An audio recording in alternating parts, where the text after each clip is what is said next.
Hello friends, நம்ம favourite சீரியலில் அடுத்து என்ன சுவாரஸ்யமாக நடக்குதுன்னு பார்க்குறீங்க.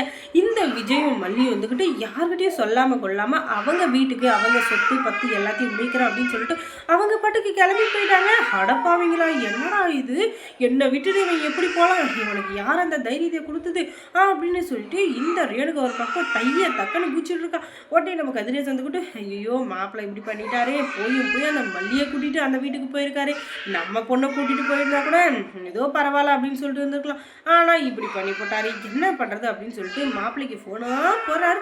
ஆனால் விஜய் இதுக்கிட்ட ஃபோனை எடுக்கவே இல்லை. இப்படி தான் இருக்கணும் விஜய், இப்படி தான் இருக்கணும். நீங்கள் அங்கே போனதுக்கப்புறமும் இந்த ரேணுகாவை பற்றி யோசிச்சுக்கின்னு அதுக்கப்புறம் நீங்கள் மல்லிக்கு துரோகம் பண்ணிட்டு இருந்தீங்கன்னா அது சுத்தமாக நல்லா இருக்காது.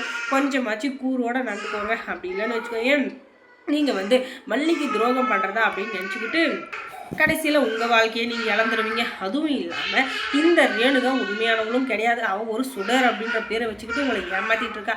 அந்த மாதிரி சூழ்நிலையை அவளை நம்பிக்கிட்டு கடைசியில் உங்கள் வாழ்க்கையை நீங்களே அழிச்சிக்காதீங்க அப்படின்னு சொல்லிட்டு ஒரு அட்வைஸ் கொடுக்கறத தவிர வேறு எந்த வழியுமே இல்லை. அதுக்கப்புறமா இந்த சுடருக்கு அப்படியே மூளையே வேலை செய்யலை.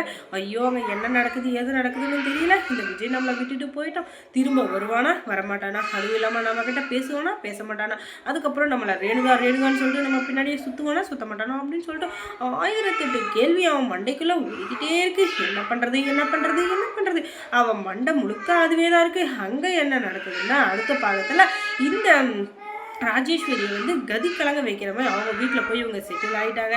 அதுவும் இல்லாமல் நாங்கள் கோர்ட் ஆர்டரோடு தான் இந்த வீட்டுக்கு வந்திருக்கோம். என்ன இந்த சொத்து பற்றி எல்லாம் என் பேரில் இருக்கிறதுனால அது கோர்ட்டில் கேஸ் போயிட்டுருக்கு. அதில் யார் பக்கம் இருக்குன்னு தீர்ப்பு வருதோ அதுக்கு தகுந்த மாதிரி தான் அந்த தீர்ப்பை வச்சு தான் நம்ம முடிவெடுக்கணும். அதுக்கு முன்னாடி என்னை வீட்டை விட்டு வெளியே போன்னு சொன்னேன், அதுக்கப்புறம் உன்னை போலீஸில் உள்ளே பிடிச்சி கொடுத்துருவேன் அப்படின்னு சொல்லிட்டு விஜய் மிரட்டி வச்சிருக்காரு. அதனால் கொஞ்சம் அமைதியாக இருக்காங்க இந்த ராஜேஸ்வரி. இல்லைன்னா இவளை அடக்க முடியுமா, வார ஆட்டத்துக்கு சத்தியமாக அடக்கவே முடியாது.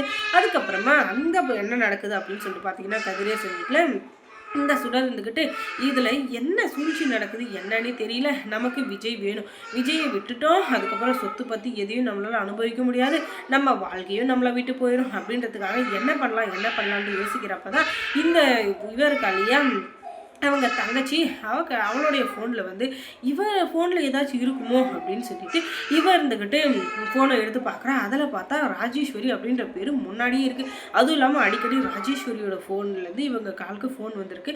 அதனால் சரி ஏதாச்சும் பேசுகிறவளா இருப்பாளோ அப்படின்னு சொல்லிட்டு இந்த நிஷாவோட ஃபோனை எடுத்து அவளுக்கு ஃபோன் பண்ணி பார்க்குறா. ஃபோனுக்கு ரிங்கு போயிட்டே இருக்குது.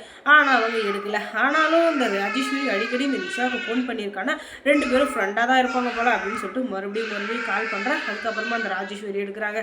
அதுக்கப்புறமா தான் நான் சுடர் பேசுகிறேன் அப்படின்னு சொல்ல, எந்த சுடர் அப்படின்னு சொல்ல, ஐயோ தெரியாமல் சொல்லிட்டேன், என் பேர் ரேணுகா அப்படின்னு சொல்ல, ஓ ரேணுகா நீயா, நீ அங்கே கஷ்டப்பட்டு இருக்க, ஆனால் அவன் புருஷன் விஜய் இருந்துக்கிட்டு இந்த மல்லி கூட சேர்ந்துக்கிட்டு அவன் அடிக்காத லூட்டியாக அவன் ஆடாத ஆட்டமாக ரொம்ப ஓரம் பண்ணிட்டு இருக்கான். இப்போ மட்டும் அவனுக்கு எண்டு கார்டு போடலை, அதுக்கப்புறம் நீ நடுத்தெருவில் தான் நிற்கணும் அப்படின்னு சொல்ல, எனக்கு தெரியுதுங்க எல்லாமே தெரியுது, ஆனால் நான் போகக்கூடாதுன்னு சொல்லியும் என்னை கூட்டிகிட்டு போங்கன்னு சொல்லியும் விஜய் என்னை விட்டுட்டு அந்த மல்லியை கூட்டிகிட்டு வந்திருக்காரு. அது எனக்கு எவ்வளோ கஷ்டமாக இருக்கும் அப்படின்னு சொல்லிட்டு அவர் கொஞ்சம் கூட நினச்சி கூட பார்க்கல. ஆனால் எனக்கு அதை பற்றி கவலை இல்லை. அந்த மல்லி எக்கேடு கெட்டு போனால் எனக்கு என்ன, அதை பற்றி நான் கவலைப்படுற ஆள் இல்லை. ஆனாலும் விஜய் என்னை ஏமாற்றக்கூடாது, விஜய் கூட தான் நான் வாழணும், விஜய்க்காக தான் நான் இவ்வளோ வருஷம் கழித்து வந்திருக்கேன். ஆனால் விஜய் என்னை கண்டுக்கவே மாட்டேங்கிறார். அது எனக்கு ரொம்பவே கஷ்டமாக இருக்குது. அதுக்காக நான் விஜய் விட்டு விலகிடுவேன் அப்படின்னு சொல்லிட்டு நினைக்காதீங்க. விஜய் எனக்கு வேணும், அதுக்கு நீங்கள் தான் ஹெல்ப் பண்ணணும் அப்படின்னு சொல்ல கண்டிப்பாக நான் ஹெல்ப் பண்ணுறேன் சுடர், கண்டிப்பாக ஹெல்ப் பண்ணுறேன், நீங்கள் எதுக்கும் கவலையப்படாத. ரேணுகா அப்படின்ற ஒரு உயிர் அவங்ககிட்ட இருக்குது.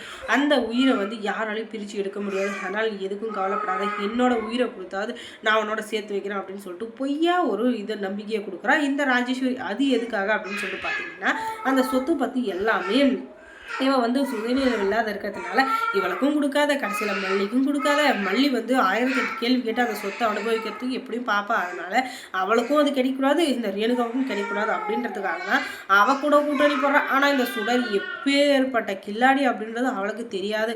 அதனால தான் அவள் இப்படியெல்லாம் பேசிகிட்டு இருக்கா. ஆனால் அவளை பற்றின முழு உண்மையை தெரிஞ்சிச்சுன்னா அதுக்கப்புறம் என்ன நடக்க போதோ தெரியல. ஆனால் அது நடக்கிறதுக்குள்ளே இந்த சுடர் அமைதியாக இருப்பான்னு நினைக்கிறீங்க? கண்டிப்பாக எல்லா சொத்தையும் எப்படி சுருட்டிட்டு போகலாம் அப்படின்னு சொல்லிட்டு தான் நினைப்பாளை தவிர மற்றபடி இவன் நல்லவளும் இல்லை, அந்த ராஜேஸ்வரி நல்லவளும் இல்லை. அது நமக்கு தெரியும், ஆனால் அவங்களுக்கு தெரியாது. அதுக்கப்புறம் மொழி சீரியலில் என்ன சுவாரஸ்யமாக நடந்திருக்கும் நீங்கள் தெரிஞ்சுக்கணுன்னா நம்ம சேனலை சப்ஸ்கிரைப் பண்ணுங்கள். தேங்க்ஸ் ஃபார் வாட்சிங்.